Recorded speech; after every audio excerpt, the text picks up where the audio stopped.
Мұғалім мектептің жүрегі демекші, Дарын мектеп-интернатының математика пәні мұғалімі Талқанбаев Мұхтар Дәулетұлының шәкірттері облыстық, республикалық, халықаралық байқауларда жүлдегер атанып жүр.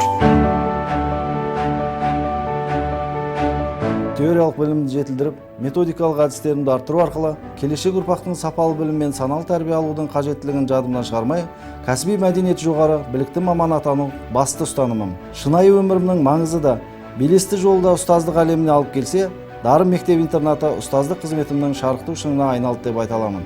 Мектептегі әрбір педагогтың ерен еңбегі ерекше, және одан қанаттанған түлектер түрлі салаларда еліміздің өркендеуіне үлес қосуда.